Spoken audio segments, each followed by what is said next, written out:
Before we dive right into the Word of God, I just want to personally thank you for dropping by on our YouTube channel. This message was recorded during our weekly worship experience. So if you are in the area, visit us. We would love to worship with you in the flesh. I pray in Jesus' name that this message will become a fuel in the fire. So get your hearts ready. Ipinapanalangin ko sa Panginoon that God will divide this message into 1,000 different ways so that it will benefit your soul. Enjoy. Kung kayo po ay wala dito 2 Sundays ago, I talk about Samson and I feel the need to nadugtungan yung topic na yun. So may part 2 tayo ngayong araw na ito at baka hindi kayo excited pero ako excited na. At kung ngayon pa lang hindi na kayo nag-amen, I wonder mamaya lalo na siguro. Okay? Kaya nga pinangunahan ko na kayo para sa inyo ang topic natin for today. Kakausapin kayo ng ating Panginoon. Amen? So let's dive right into the Word of God. Let's ready our hearts. Buksan natin ang ating mga puso. Ihanda natin ang ating mga puso sa sasabihin ng Panginoon sa atin. Let us pray. Panginoon, nakahanda po kami sa anumang bagay na sasabihin nyo, maging diretso ka sa amin. Alam kong kilala mo kami. Alam mo ang laman ng aming puso. We could be smiling on the outside, but you know how broken we are on the inside. So God, do something that I cannot do. Touch the heart of these people, O God, and allow their lives to be changed. We want to leave this place empowered, strengthened, anointed, and encouraged by your word. So do your thing, God, and transform us. In Jesus' name we pray. Everybody shout. Amen. Let's open up our Bibles to Judges chapter 13, the same verses that we read 2 Sundays ago. And I hope that through these verses, mangusap muli ang Panginoon sa atin. Are you ready, church? Amen. Judges 13 verse 2. In those days, a man named Manoah from the tribe of Dan lived in the town of Zorah. His wife was unable to become pregnant, and they had no children. So the angel of the Lord appeared to her and said, "You are barren and childless, but you are going to become pregnant and give birth to a son. Now see to it that you drink no wine or other fermented drink, that you do not eat anything unclean. You will become pregnant and have a son, in whose head is never be touched by a razor." Sa Tagalog, magkakaroon ka ng anak na hindi mo pwedeng gupitan. Because this boy is to be a Nazirite. Everybody shout, Nazirite. Nazirite. Ano ibig sabihin ng Nazirite? Dedicated to God from the womb. He will take the lead in delivering Israel from the hands of the Philistines. Fast forward verse 24. When her son was born, she named him Samson, and the Lord blessed him as he grew up. Ang ating pong pag-uusapan ngayon, pinamagatan kong the Samson Syndrome. The Samson Syndrome. Everybody shout Samson. Maaaring pamilyar na sa inyo yung pangalang Samson, kasi kahit hindi po kayo born-again Christian, narinig nyo na po siguro ito, nakakita na kayo ng muscular figure na pinangalan ng Samson. Pero ang biblical narrative po ng story ni Samson ay hindi lang po informative, kundi napakarami ho nating matututunan. Although malungkot, pero napakaganda po mga lesson ang ating matututunan dito na nasimula na po natin 2 Sundays ago about our message called Feelings Are Dangerous. And I believe with all my heart na ang ating pong part 2 ngayong araw na ito ay magbibigay ho ng makabuluhan at makakatulong ng mga principles in the Word of God upang ang bawat isa ho sa atin ay maging kagamit-gamit sa pagtawag ng Panginoon sa bawat isa sa atin. Now, si Samson po ay tinuturing na pinakahuling judge ng nation of Israel. Hindi po yan katulad ng judge natin ngayon. No? Yung judge natin ngayon sa judiciary, ibang-iba ho noon. Sapagkat yung judge ho noon ay tinuturing na parang tribe leader, parang presidente ng kanilang bansa. As si Samson po, ang pinakahuling judge bago pumasok ang monarchy type of government kung saan nagkaroon ng hari. So from Samson, ang sumunod na po ay si King Saul, bago si King David. So makikita niyo po yung progression mga kapatid, na si Samson, na bilang judge ng nation of Israel, ay naghari sa kanyang bansa for 20 years. Ilang taon? 2 decades, 20 years. At si Samson po ay kinukonsider to be the strongest man that the world has ever seen. Pagdating sa kanyang physical stature, hindi ko alam kung sino yung pinakakilala niyong bodybuilder na pinakamalaking katawan, pero si Samson ang kinukonsider ng scripture na pinakamalakas na Bible character in all of the Bible. sa Old Testament, kasi sa New Testament meron na si Matthew. Matthew. Matthew. I got you there. Biro lang pero si Samson ho talaga. Okay? Although si Samson, kilala natin sa pagiging muscular, may mga gym na ipinangalan kay Samson. Pag binasa niyo po yung kanyang story, 3 chapter lang sa Bible from Judges 13 to Judges 16, nakakalungkot po yung kanyang storya. No? Bagamat nagsimula sa isang milagro, nagtapos sa isang trahedya. It started with a miracle, but it ended up in tragedy. Hindi rin maganda description sa kanya ng Bible at description ng mga Bible scholars sapagkat si Samson po ay tinawag na promiscuous. Ibig sabihin, paiba-iba ho ang kanyang babae. Sabi mo sa katabi mo, parang ikaw topic today. Okay? Tinuring siyang promiscuous sapagkat paiba-iba ang kanya naging asawa. Praise God. Paiba-iba ang kanya naging babae. Tinawag din ho siya ng ibang Bible scholar na self-entitled. Siya po ay tinawag na violent, arrogant, at kung ano-ano pa. Bagamat nagsimula sa isang milagro, kung saan ang kanyang nanay ay hindi magkaanak, pero supernaturally ang Diyos, walang imposible sa kanya, ang kanyang nanay ay nagkaroon ng anak, nag-end ang kanyang buhay sa isang tragedy. He has everything. Lahat ng bagay meron na siya. After all, siya ay pinili ng ating Panginoon para maging deliverer ng nation of Israel. But in the eyes of the Lord, although sa tingin ng tao nasa kanya na ang lahat, pero sa mata ng ating Panginoon, He's empty. He went from bad to worse. Hindi na maging maganda ang kanyang story. At yung mga lessons na natutunan natin past 2 Sundays, at yung lesson na matututunan natin today, naniniwala ako na may potential na makapagpabago ng ating destiny. How many among you are excited to learn today? So makikita nyo mga kapatid, itong si Samson, pinili ng Panginoon to be a deliverer of the nation of Israel mula sa pagkaalipin ng mga Philistines sapagkat sila po ay alipin for 40 years. Isa ito sa pinakamahabang captivity ng nation of Israel, 40 long years. Hindi sila dumulog kay Lord, hindi sila nag-pray sa Panginoon, pero God is merciful, kahit hindi nila pinag-pray, ginawa ng Panginoon, pumili siya ng isang tao na magre-rescue sa kanila sa kanilang pagkaalipin. Sino yon? Si Samson. Yun nga lang, itong si Samson, hindi siya katulad ng normal na lalaki o normal na tao. Sapagkat si Samson ay ipinanata. Ibig sabihin, meron siyang vow na sinusunod. Sapagkat siya po ay Nazirite. Tingnan niyo itong verse 5. Ang sabi ng scripture, itong ipapanganak na bata ay Nazirite. Everybody say Nazirite. Okay, sabi niya the boy is to be a Nazirite. Ibig sabihin, yung purpose at assignment niya ay nakadepende sa kanyang vow. At ano yung kanyang purpose? Siya ang maglilid, siya yung mangunguna sa kalayaan ng kanyang bansa mula sa pagkaalipin ng mga Philistines. Yun nga lang, pag ikaw ay Nazirite, ulitin natin, Nazirite? Pakibanggit uli malakas. Pag ikaw ay Nazirite, meron kang 3 bagay na hindi pwedeng gawin. Una, kapag ikaw ay Nazirite, hindi ka pwedeng lumapit o humawak ng kahit anong patay. Number 2, ang Nazirite, hindi pwedeng uminom ng alak. Sabi mo sa katabi mo, hindi ka pwedeng maging Nazirite. At pangatlo, ang Nazirite, hindi pwedeng magpagupit ng buhok. Ano yung 3 uli? One more time. Sabay-sabay, importante ito.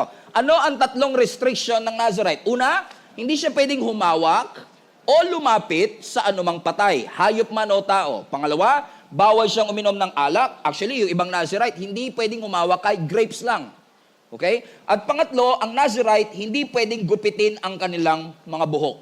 Parang hirap-hirap, ano? Kasi yung katabi mo sa kanan at kaliwa, parang hindi magko-qualify dito pag ito ang restriction nila. Correct, mga kapatid?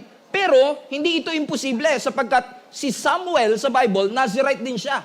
At hindi siya katulad ni Samson. Si Samuel, hanggang mamatay si Samuel, natupad niya yung kanyang vow.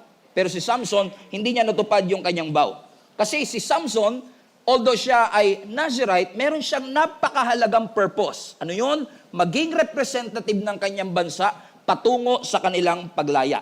Ibig sabihin, yung kanyang set apartness, yung pagkakabukod sa kanya ng ating Panginoon, hindi lang naman puro hirap, kasi meron din naman kapalit yun. Kapag na-observe niya yung 3 requirements na ito, ang sabi ng scripture, magkakaroon siya ng kakaibang lakas. Parang superpower. Meron siyang kakaibang physical strength na hindi kayang pantayan ng kahit sino. Yun nga lang, pag nawala siya sa purpose, mawawala yung power. If you go outside the purpose, you will go outside the power of God. And just like Samson, katulad ni Samson, bawat isang Kristiyano sa atin ay sinet apart din ng Panginoon. Ibinukod din ng Panginoon para sa iisang purpose at assignment. Hindi ko alam kung ano ang assignment ng Panginoon sa inyo, pero definitely iba sa assignment ko. Yung assignment ko, yung purpose ko, iba sa assignment at purpose mo. Amen? Hindi ka pwedeng maging ako at hindi ako pwedeng maging ikaw sapagkat bawat isa sa atin may layunin at purpose ang Panginoon na nais po niya na malakaran ng bawat isa sa atin. At ang kagandahan nito, yung purpose ng Panginoon sa iyo, hindi lang para sa iyo. It includes you, but it's not just about you.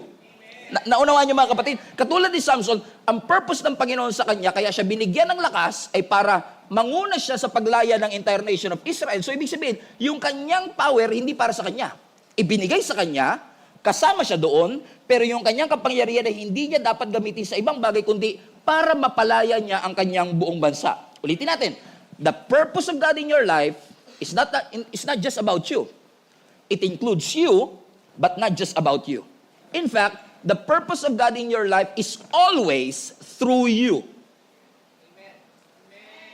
Tagalogin ko, ang layunin ng Panginoon laging sa pamamagitan mo. Ibig sabihin, pinagpala ka ng Diyos para sa pamamagitan mo mapagpala yung iba. Binigyan ka ng Lord ng anointing para sa pamamagitan mo matulungan yung ibang tao. So, ibig sabihin, yung talents, yung gifts, yung calling, yung assignment ng Panginoon sa iyo, it's not just for your own benefit. You are talented not just for yourself, not just to make money, but to make a difference.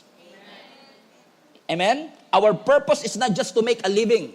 Our purpose is to make an impact. Not just even to make an impression, but to make an impact in the world that we live in. Ibig sabihin, hindi ka basta pagpapalain lang ng Panginoon for you.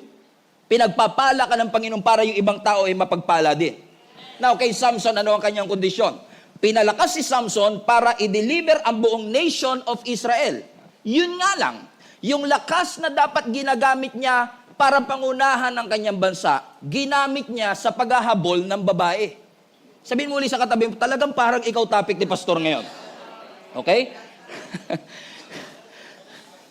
Na although, si Samson ay kilalang kilala sapagkat si Samson ay malakas sa harapan ng mga lalaki, pero si Samson din ay mahina pagdating sa mga babae. In fact, ang mga kalaban niya, ang mga Philistines, masyado silang puzzled and baffled kasi nagtataka sila kung bakit kahit anong gawin nila, parang hindi nila matalo-talo itong si Samson. Kaya ang ginawa nila mga kapatid, binayaran nila ngayon itong si Delilah na inakala ng ibang kalab team ni Samson, sapagkat itong si Delilah, hindi niya kalab team, espiya itong si Delilah, na binayaran ng mga Philistines ng 5,500 silver coin para alamin ni Delilah saan nanggagaling yung lakas ni Samson. And today, aalamin natin, sa buhok nga ba nakasalalay yung power na meron si Samson?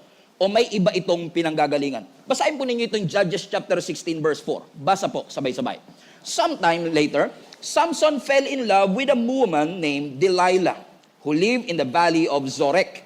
So the rulers of the Philistines went to her and said, "Entice Samson to tell you what makes him so strong, and how can he be empowered and tied up securely? Then each of us will give you 1,100 pieces of silver." So pinalibutan siya ng 5 elder ng mga Philistines. Sabi nila, bawat isa sa amin magbibigay ng 1,100. Kung malalaman mo kung saan galing ang lakas ni Samson. So kung 5 sila, 1,100 times 5, 5,500. So ibig sabihin, magbabayad sila ng 5,500 para alamin kung saan nanggagaling yung lakas ni Samson. So si Delilah, kasama ni Samson sa bahay, pero ang objective ni Delilah, hindi para isupport yung kanyang asawa, kundi para alamin ang kanyang kahinaan. Ibig sabihin, si Delilah ang pagpapatuloy ng pagbagsak ni Samson. In fact, kitang-kita natin sa storya na si Delilah ay gold digger. Ang habol niya lang kay Samson, yung kanyang pera.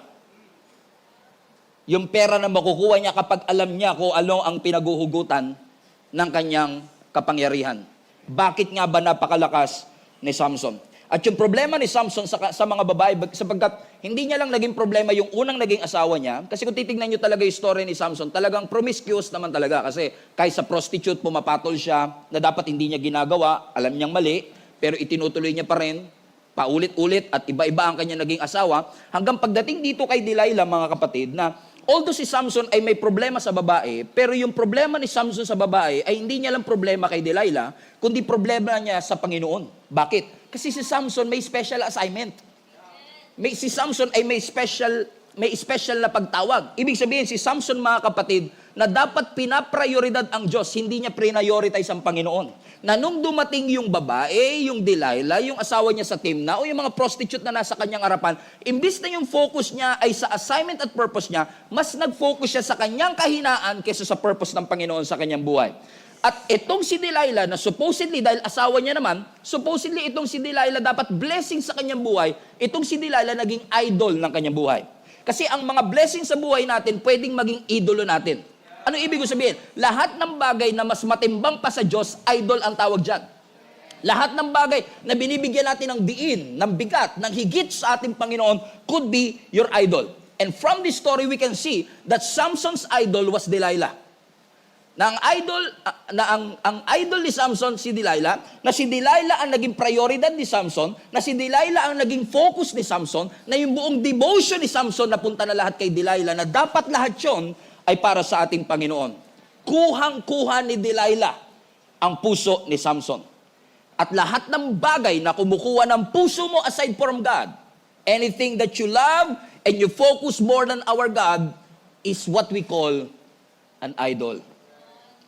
So ang tanong ko sa iyo, mga kapatid, do not even answer just for yourself. Ano yung mga Delilah ng iyong buhay? Ano yung mga bagay na mas nauuna pa sa ating Panginoon? It could be your career. It could be your wealth. It could be your health. It could be your church, your ministry. It could be your children, your spouses. Lahat ng bagay na mas nauuna kaysa sa ating panahon na pinagtutuunan natin ng pansin.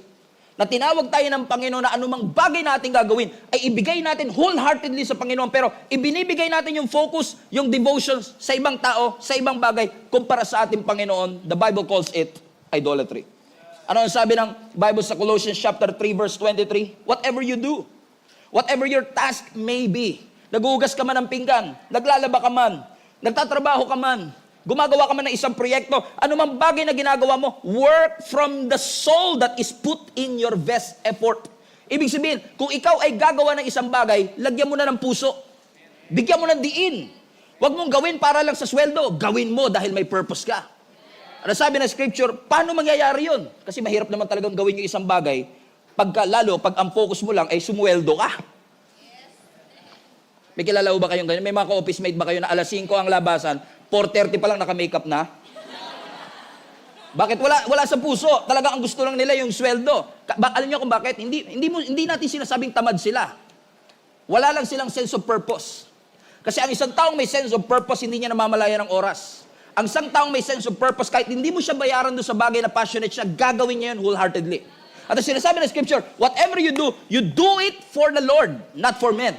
You do it enthusiastically for the Lord and not for men. Meaning, nagkakaroon ng sense of purpose ang ating ginagawa. Yan man ay pagbablog, yan man ay paggawa ng isang ng proyekto, yan man ay pagtatrabaho sa isang opisina, yan man ay pagtatrabaho sa isang production company, anumang bagay na ginagawa mo, basta ginagawa mo to para sa Panginoon, hindi sa boss mo, hindi sa magulang mo, hindi lang para kumita ang pamilya mo. When you do it for the glory of God, nagkakaroon ng sense of purpose. Ibig sabihin, napaprioritize mo yung very purpose why you are in that company in the first place. Why are you in that home in the first place? Kasi nakikita mo may purpose ang lahat ng bagay. Meaning, whatever you do, everybody say whatever. Whatever you do it heartedly, wholeheartedly for the glory of our God. Unahin ng Panginoon. Amen? Di ko naman sinasabing kailangan lahat na lang ng bagay. And by the way, when I say prioritize the Lord, I'm not saying prioritize the ministry. Because you can be in a ministry for 10 years and miss Jesus Christ. And I see that happen in real life. Amen? And if we have the capacity to set aside time for the gym, nakakapag-set aside time tayo para sa mga hobbies natin, nakakapagbigay tayo ng oras sa ating mga laro, pero hindi sa ating Panginoon, there must be something wrong. Baka wala tayo dun sa purpose natin. Amen? Na baka kapag may nag-chat sa atin, excited tayo. Alam niyo yung, pag di nyo hawak yung phone, tumunog, ano ba, naguhugas ka? Sino kaya yung nag-chat na yon? Nakaka-excite kung sino yung nag-chat na yun na parang hindi ka mapakali. Kaya kahit hindi ka pa tapos maghugas, magpupunas ka, just to check, Lazada lang pala. Amen? And kung gaano tayo ka-excited dun sa nag-notify na hindi natin alam kung anong message, nakakapagtaka na minsan yung message ng Panginoon parang tinatamad tayong buksan, ano? Hindi kayo ito, perfect kayo, hindi kayo nagkakamali. Okay, taga-ibang church ang pinag-uusapan natin dito. Amen?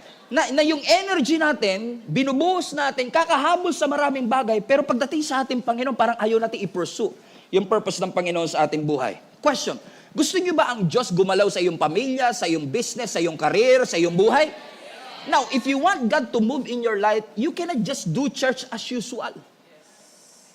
If you really want God to do in your life, you cannot settle for Christianity light. You have to say, Lord, whatever you want me to do, I'm all in. You want me na maging ilaw at asin sa aking kumpanya, sa aking pinagtatrabuhan, wherever I am, Lord, I'm willing. And the light is meant to shine. The salt is meant to be salty. Ang sabi ng scripture, you are the salt and the light. Ang asin dapat maalat, ang ilaw dapat maliwanag. At kapag yung asin nagliwanag at yung ilaw umalat, may problema. Amen? You are the salt. Dapat tanungin mo katabi mo, may alat ka pa ba?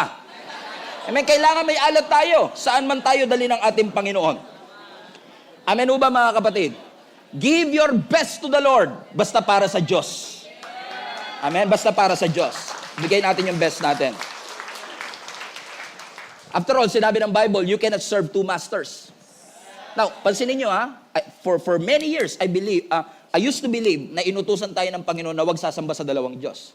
Pero study that statement, you cannot serve two masters. Hindi tayo inutusang huwag sumamba sa dalawang Diyos. Ang sabi ng Lord, hindi pwede.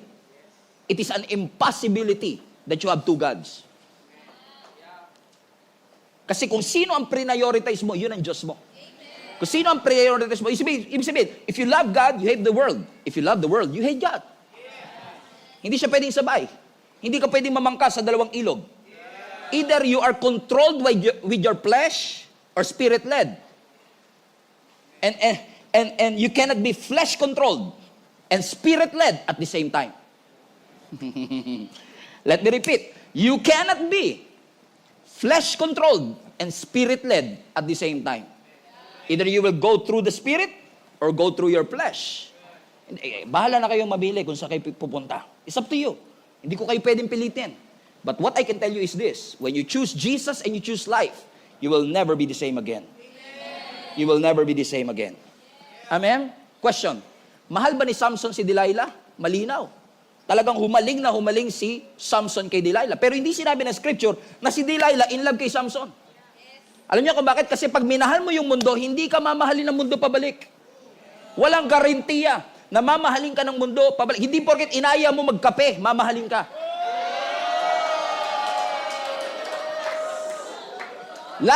Lalo na pag in-order nyo decaf. Alam niyo ba yung decaf? Di ka finili. Di ka pinaglaban.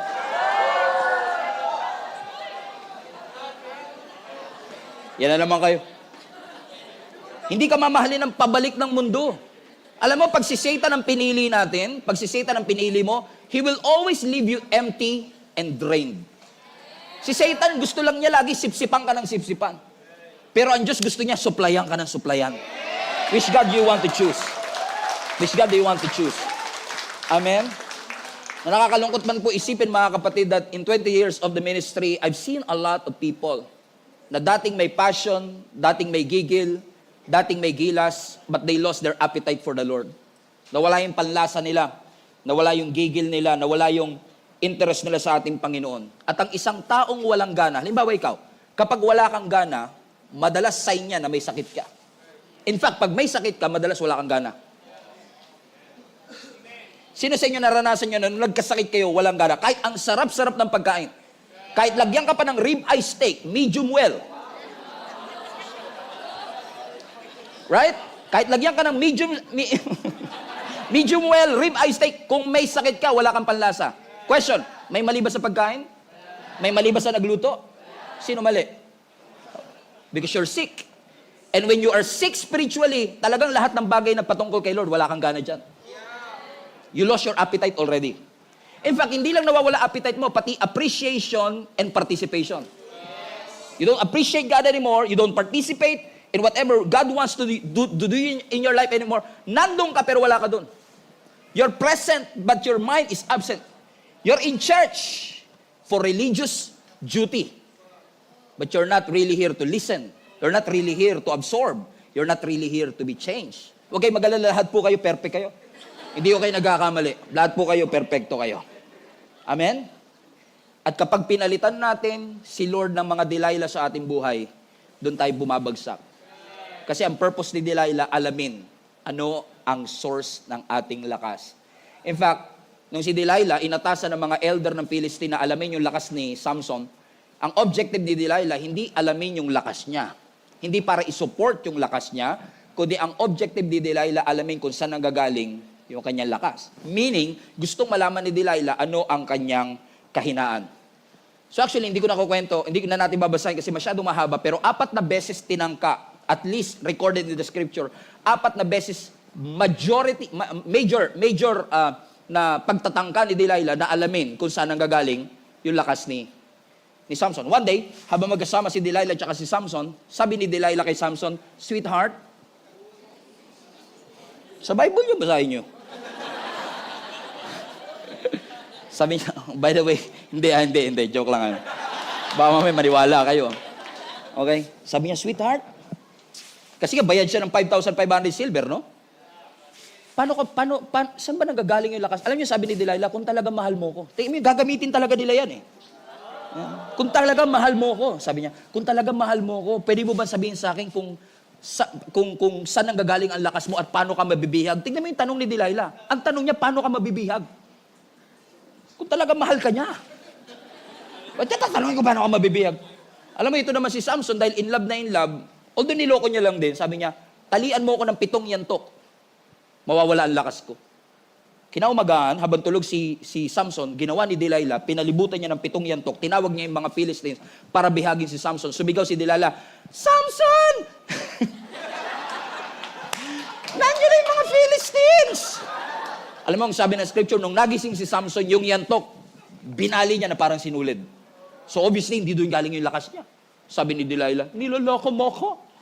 Totoo, sinabi ng Bible. Sabi ni Delilah, "Niloloko mo ko. Kala ko ba, ang lakas mo pag tinalian ka ng yantok?" Ay, hindi, sabi ni Samson. Yung lakas ko talaga, pag tinalian mo ko ng lubid, hindi ko na kaya yung hindi ko na yung kayang pigtasin. Ewan ko kung pumasok kay Samson. Biruin mo, wala kang ibang pinagsabihan ng yantok. Tapos natalian ka ng yantok, hindi mo pa pinagbintangan si Delilah. Sabi mo sa katabi mo, bulag kasi sa pag-ibig.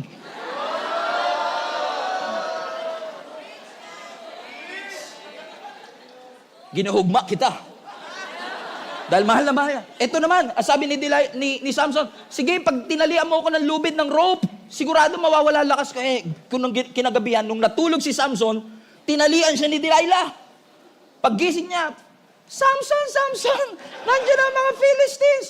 At ano sabi ng scripture, nung nagising si Samson, pinigtas niya yung tali na parang sinulid.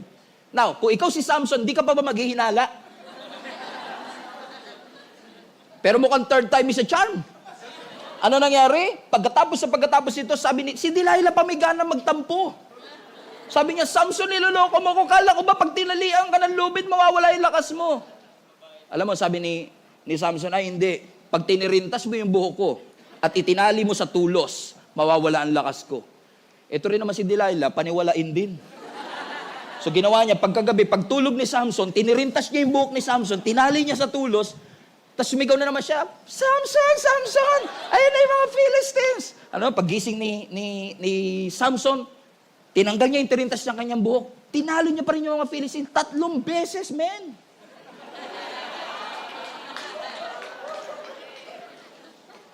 At alam niyo, pagkatapos noon, sabi ng Bible, Judges 16 verse 16, araw-araw niyang inuulit kay Samson hanggang si Samson mainis na kay Delilah. Kasi si Delilah nag, "Samson, di mo ako mahal. Samson, kung talaga mahal mo ako, papatunayan mo sa akin to. Samson, kailangan mong gawin to." May kilala kayong ganyan? Kung talaga mahal mo ako. And for the sake of, I guess, being led by the Lord. Kasi tignan nyo, si Delilah, paulit-ulit niyang tilatalakan si Samson. Hanggang sabi ng scripture, si Samson nainis na. By the way, I just want to throw in this verse. Walang kinalaman sa ano natin, sa study natin. Pero sabi ng Proverbs 25:24, masarap pang tumira sa bubungan ng bahay kaysa sa loob ng bahay na ang kasawa mo, asawang madaldal.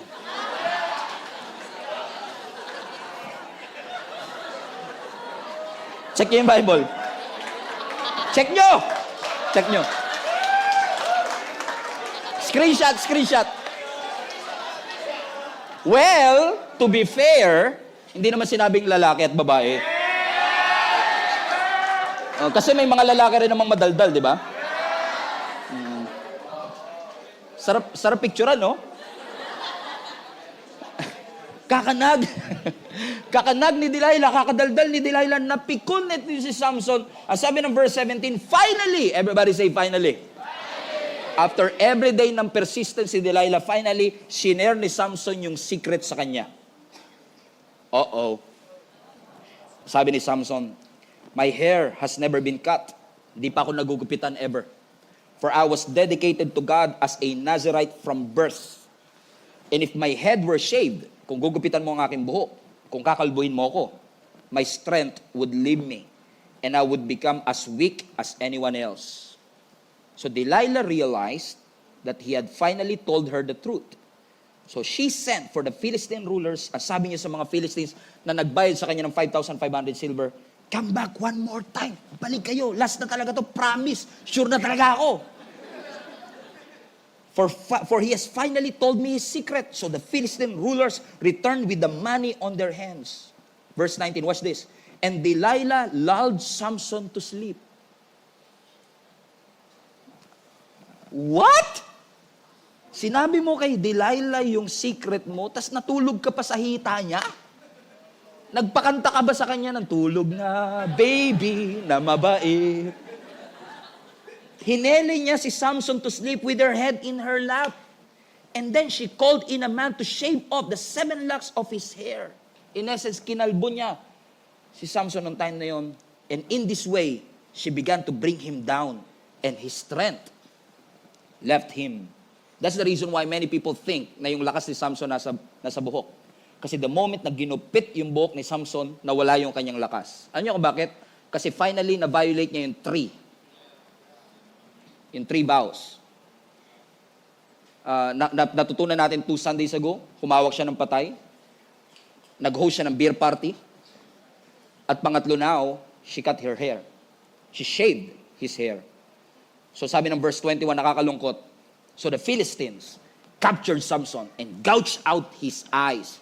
Dinukot nila ang mata ni Samson. 2 yan. And they took him to Gaza where he was bound with bronze chains and forced to grind grain in the prison. Tingnan niyo yung trajectory ng kasalanan. Ang saya niya noong una. May beer party, may prostitute, may babae, may panluloko, may jokes. Ang taas. But it did not end that well. Because sin is fun only for a season. But it will end in tragedy and in death. And you can see it here. Sa una, ang saya ni Samson. Sa una, nagpapa-party pa siya. Sa una, ang dami niyang ginawa. But it did not end that way. You know why? Because sin binds and sin blinds. At least in this story, literally. Samson was blinded. At nung ginupit ang kanyang buhok, nagsimula ang kanyang story ng milagro. Ang ending, bulag, nakakulong, nakatali, alipin ng kanyang mga kaaway. Everybody say, oh. Now, the big question is this. The $1 million question is actually this. Sa buhok nga ba talaga galing yung lakas ni Samson? Because if it's not, could it be that it's just a coincidence na nung kinalbo yung buhok ni Samson, ay bigla na lang nawala yung kanyang lakas? And I have a evidence to you kasi alam natin na yung source ng lakas ni Samson is actually linked sa kanyang pagiging Nazirite, which is yung 3 vows. And nung moment na kanyang pinutol yung kanyang buhok, o kinalbo niya ang kanyang buhok, sabi ng scripture, yung kanyang lakas ay nawala sa kanya. But, talaga nga bang galing sa buhok ang kanyang lakas? Let me prove to you na hindi talaga sa buhok ni Samson galing ang kanyang lakas. So para mapatunayan ko ito sa inyo mga kapatid, Isa-isayin lang natin yung tatlong importanteng senaryo kung saan kitang-kitang malakas si Samson. Naalala niyo 2 Sundays ago? Nung nakasalubong siya ng isang leon, at hinawakan niya lang yung leon, at yung leon ay napatay niya gamit lang ang kanyang kamay, na kung ikaw ang makaka-encounter ng leon, hindi mo hahawakan yun. Ay, kung normal kang tao, ako si Samson, bang! You don't do that, right? So what happened there was actually supernatural. Watch this. Are you ready? Sabi ng Judges 14 verse 5. This is the first scenario. Exhibit A. Samson went down to Timnah together with his father and his mother, and as they approached the vineyards of Timnah, alam niyo yung sinusundan niya yung babae sa Timnah, right? And suddenly, a young lion came roaring toward him. Question, kung kayo ang nasa lagay ni Samson, merong leon na lumalapit sa inyo, what will you do? Hawakan sa leeg.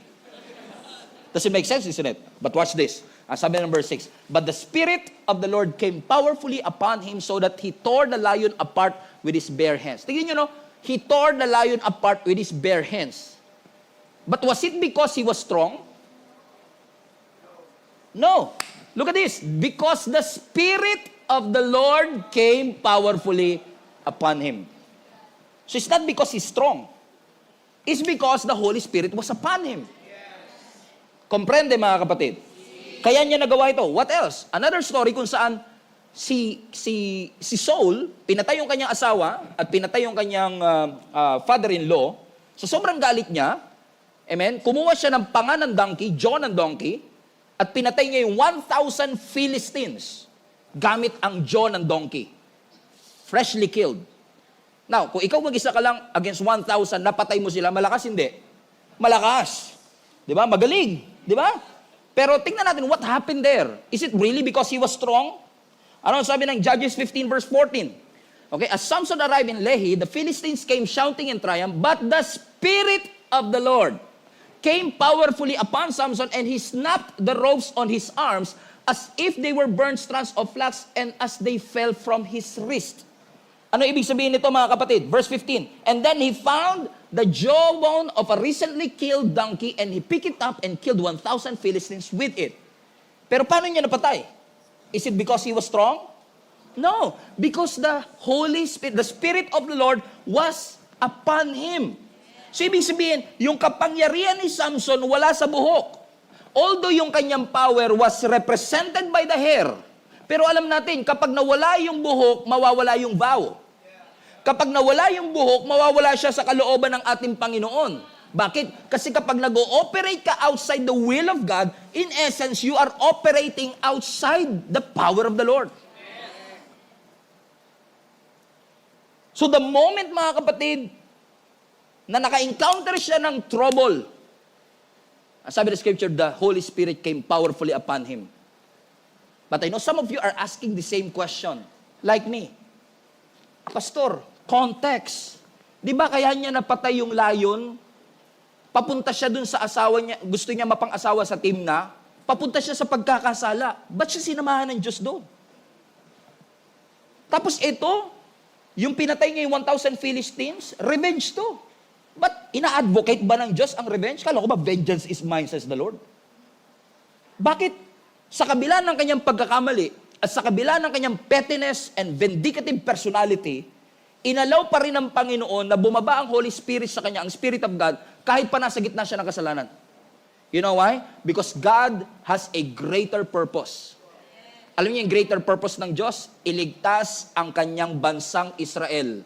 Kaya kahit wicked si Samson, for the sake of the chosen nation of Israel, sinet aside ng Panginoon yon because of His grace. Kaya mga kapatid, hindi porket ginagamit ka ng Lord powerfully, ibig sabihin tama ang puso mo sa harapan ng Panginoon. Just because you are leading worship and the Holy Spirit came down, ibig sabihin tama ang ating puso. Masyado lang mahal ng Lord yung mga taong nagbihis at namasahe papunta sa simbahan to hear the Word of God, na hindi isa-sacrifice ng Panginoon yung experience ng mga taong lumalapit sa Kanya at ma-disappoint silang maranasan ng Panginoon dahil may isang tao na sumuway sa ating Panginoon. So just because your ministry is flourishing, just because you are excelling and succeeding in any ministry that you are right now doesn't mean that your heart is right with the Lord. It's just so happened that God is so gracious and that God is so merciful na minsan inaalaw ng Diyos na hindi na lang isipin yung pagkakamali ng pastor, ng worship leader, o ng mga leader ng simbahan for the sake of the people who wants to experience Jesus in their lives. Kaya huwag tayong maging masyadong confident. Huwag tayong masyadong maging tiwala sa ating mga sarili na porket bumaba ang Holy Spirit at may mga testimony tayong naririnig ay dahil yun sa ating sariling lakas at dahil yun sa ating sariling galing. No, my friend, it's not your might, it's not your power, but by the Spirit of God, says the Lord. Palapakan natin ang ating Panginoon. Question. May problema ba si Samson sa lakas? No, malakas si Samson. Ang problema ni Samson, sinabotahin niya yung purpose ng Panginoon sa kanyang buhay. Nag-self-destruct siya. He kept on disobeying the Lord repeatedly. Because he was gusto niya yung sarili niya lang ang masusunod. Hindi niya sinunod ang ating Panginoon. In fact, mga kapatid, meron pang isang incident na ipinakita ni Samson kung gaano siya kalakas. That is actually on the last part of his life. Naalala niyo yung senaryo? Kung saan tinali si Samson sa pagitan ng 2 poste. Ito yung mas kilala sa lahat, ano? Yung nakatali siya sa 2 poste at tinulak niya yung 2 poste at bumagsak yung baong building. Sobrang lakas niya. You know when that incident happened? Kasi madalas pag nag-google kayo at nandun yung picture ni Samson, hindi siya bulag. Pero kung babasahin yung Bible, Judges 16, bulag na siya at that point. Nandun na siya sa poder ng mga Filisteo nung time na yun. He was in chains, nakatali siya. He was blind. He was suffering. He was enslaved. And yet, nung tinulak niya, parang bumalik ba yung lakas ni Samson? Kasi sabi ng scripture, pagkagupit sa kanya ni Delilah, nung nakulong siya sa poder ng mga Philistines, bumalik yung kanyang buhok, tumubo uli. Sabi mo sa katabi mo, babalik yan. Babalik yan. Amen? Bumalik uli. So what really happened there? Now, eto pastor, hindi na siguro Spirit of God to. Kasi tingnan mo, nakatali na, bulag na, pinarusahan na ng Panginoon, and yet, nung tinulak niya, bumagsak pa rin because of his strength. Don't take my word from it. Read the Bible. Ano sabi ng Judges 16 verse 27? This is what happened. Sa huling hininga ni Samson, ito ang nangyari. Now the temple was completely filled with people. All the Philistine rulers were there. And there were about 3,000 men and women on the roof who were watching as Samson amused them. So tinawag nila si Samson para paglaruan. Tinawag nila si Samson para aliwin mo kami, Samson. Kasi nga si Samson alipin. Si Samson nakatali, nakakadena. Si Samson ay bulag. Verse 28. Then, Samson prayed to the Lord. Now, maybe I'm wrong, but I checked at least 3 times. Binasa ko ulit yung story ni Samson from Judges 13 to 16. I'm trying to find out, meron bang instance from Judges 13 to 16 na nanalangin si Samson kay Lord? Wala. Ito lang. Kung kailan nasa dulo na siya ng kanyang buhay, doon lang siya tumawag sa Panginoon. And I find it fascinating na napakaraming tao, kung kailan nandun na sila sa dulo ng kanilang buhay, tsaka sila tatawag sa Panginoon for help. And si Samson, at the end of his life, tumawag siya sa Panginoon. Sabi niya, Sovereign Lord, remember me again. Oh God, please strengthen me. Just one more time. With one blow, let me pay back the Philistines for the loss of my 2 eyes. Then Samson put his hands on 2 center pillars. Look at me. Remember this. Remember this pose. Samson, ano sabi ng scripture? Put his hands on 2 center pillars that held up on the building, pushing against them with both hands. Verse 30. And he prayed, Lord, let me die with the Philistines. And the temple crashed down on the Philistine rulers and all the people. So he killed more people when he died that day than he had during his entire lifetime. Did you get it? No. That last part. Ang sabi ng last part, he killed more people that day, nung tinulak niya yung poste, than he had during his entire lifetime. Did you get it? One more time. Ang sabi ng scripture, he killed more people when he died that day comparing sa lahat ng napatay niya in all his lifetime. Get it? No? Mas marami siyang napatay nung day na tumawag siya kay Lord. Kung ikukumpara sa lahat ng human efforts niya for 20 years. Bakit? Kasi iba yung Stephen na may Diyos sa Stephen na walang Diyos. Kahit na pagsikapan ko ng 10 years ang ministry with my human efforts, I cannot do what God can do in 1 month with God on my hands, with God on my life. Kung kasama mo ang ating Panginoon, you can do something that you've never done before. Notice, no? Si Samson nanalangin siya but not until his last moments. Sa kanyang huling hininga, he prayed. And God, by His grace, tingnan nyo, no? Matimbang pa rin talaga sa Panginoon yung kanyang ultimate purpose. Ano nga yung ultimate purpose niya? To deliver the nation against the Philistines. Na kahit na si Samson enslaved, bulag, nakakadena in chains. Pinili ng Panginoon ma-serve yung purpose niya. Dahil kay Samson, kahit si Samson sinabi niya na, Lord, remember me one last time. I want my strength back. Ibalik niyo po yung lakas ko.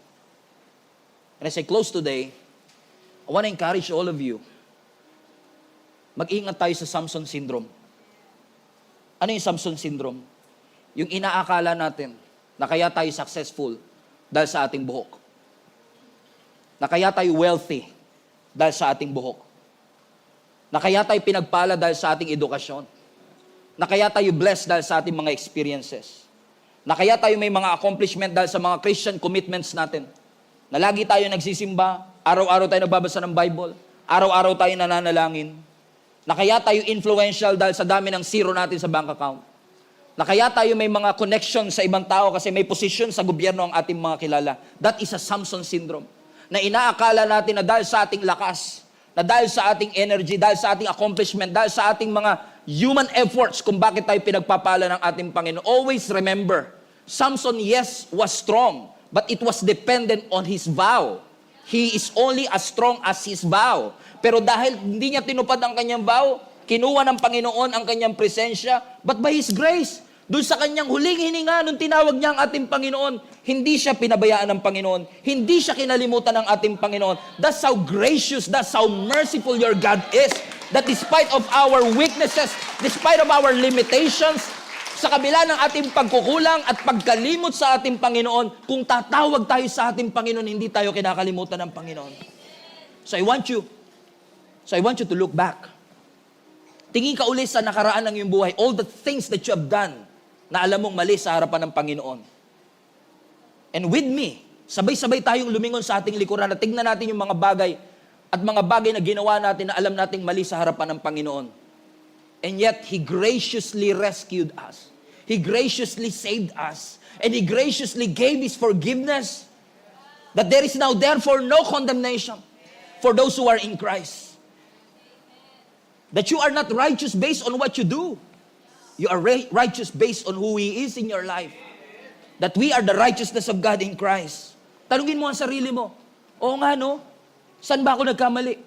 Saan ba ako nakalimot? Saan ko ba nakakalimutan tumawag sa ating Panginoon? At katulad ni Samson, I want to encourage you today, tumawag ka rin sa Panginoon. At sabihin mo kay Lord yung sinabi na Samson, Lord, remember me again. Lord, bring back my hair. Bring back my strength. Lord, remember me again. Ibalik niyo po yung passion ko sa paglilingkod. Ibalik niyo po yung puso ko para sa gawain mo, Panginoon. Lord, ibalik niyo po ako sa aking joy. Ibalik mo yung sanity ko, Lord. Ibalik mo yung kapayapaan ko, Lord. I don't know kung saang area ng buhay ko na miss o nakalimutan. But Lord, I'm here and calling you one last time and saying, Lord, I need it back. I want my peace back. I want my joy back. Lord, tulungan mo ako na yung self-control ko bumalik, yung wisdom ko bumalik, yung strength ko, and allow me to finish how I started. Huwag mo hayaan na magsimula akong malakas, pero mag-end akong bulag at nakatali at alipin at pinagtatawanan at kinukutsa na. Lord, bring me back. Ibalik niyo po ako sa aking sinimulan. And I don't know who is this for. Sinasabi ng Panginoon sa iyo, kapatid, kung tatawag ka sa Diyos ngayon, it's not too late for you to cry out to God. It's not too late for you to change your life. It's not too late for you para baguhin ang takbo ng iyong buhay. Laging may tsansa ang Panginoon na ibinibigay sa lahat ng taong nagkukulang sa Kanya. Kaya kung tayo lalapit sa Panginoon, kung tayo ay dudulog sa ating Panginoon ngayon, Lord, allow me to finish as a winner, not as a loser. And you may feel like you are losing right now, but the game is not over yet. It's not over yet. You know why? Katulad ng basketball, kapag halftime na, kahit tambak ka pa ng 26, ang halftime is a time for you to reassess. Ang halftime is a way for you to re-strategize. At hindi porket tambak ka ng halftime, tapos na ang laban. You can always go back for the next 2 chapters of your life. At hindi ibig sabihin hindi naging maganda ang ating simula, at hindi ibig sabihin naging hindi maganda ang takbo ng ating buhay for the past 2 years, ay wala ng pag-asa na baguhin ng Panginoon ang ating buhay. Kahit natalo ka sa halftime, it doesn't mean you are losing in the finals. Hanggat buhay ka pa, kapatid, hanggat may pulso ka pa, may purpose pa ang Panginoon sa iyong buhay. Hanggat may hininga pa tayo, the game is still on. The clock is ticking, but the game is still on. It's not the right time. There's no such thing as the right time to quit. There's always the right time to pursue and to head on and to walk in the purposes of God in your life. Kasi alam niyo mga kapatid, I was asking myself, Lord, pangit naman ang story nito. Biruin mo, napatay niya nga yung mga Israelites, pero ang ganda na simula ni Samson. He started with favor. He ended up blind, in chains, pinagtatawanan, I don't want my life to end like this, Lord. I want to finish strong. But you know what? Listen to me. Fasten your seatbelt. God reminded me. The story of Samson was not finished. Because 2,000 years ago, somebody came. Like Samson. He came miraculously through a virgin birth. Somebody came like Samson, that he has an incredible strength. Somebody came 2,000 years ago, katulad ni Samson, binitray din siya, inalipusta, pinagtawanan, kinutya ng ibang tao. Hindi tapos ang storya ni Samson kasi 2,000 years ago, habang si Samson sa Old Testament, nung tinulak niya yung 2 poste at the end of his life, 2,000 years ago, somebody came by the name of Jesus Christ, who stretched out his hand at the cross to say, it is done. It is finished. It is accomplished. What Samson did not finish, Jesus said, it is done. It is finished. It is done. It is accomplished. Samson was a Nazirite. Jesus is from Nazareth. And Jesus came to finish what Samson has started. Alam nyo, no ang ating Panginoong Yesus ay naka-crucify sa krus ng Calvary for 6 hours. Habang pinagtatawanan siya ng lahat, sinusuntok siya ng tao, dinuduraan ng mga Roman soldiers. Jesus hung on the cross for 6 hours from 9 a.m. to 3 p.m. And he looked like defeated. But what they don't know, he may look like defeated, but Jesus defeated the enemy when he died on the cross for you and for me. Don't you ever forget that. Hindi man tayo naging kasing righteous ng buhay ng mga biblical heroes natin. Maaring ang buhay natin ay parang buhay ni Samson, na paulit-ulit tayong sumusuway, paulit-ulit tayong lumalabag, paulit-ulit nating hindi pinapansin ang utos ng ating Panginoon. Maraming salamat sa grasya at awa ng ating Panginoong Yesus na binayaran ni Jesus Christ yung hindi mo kayang bayaran, na ibinigay ni Jesus ang kanyang buhay para sa iyo at para sa akin. And just like Samson, Jesus Christ went at the cross, died for your sin, so that you and I will be forgiven. So that this Samson syndrome will not have enough power to hold you anymore. Because alam natin that through Jesus Christ, it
done.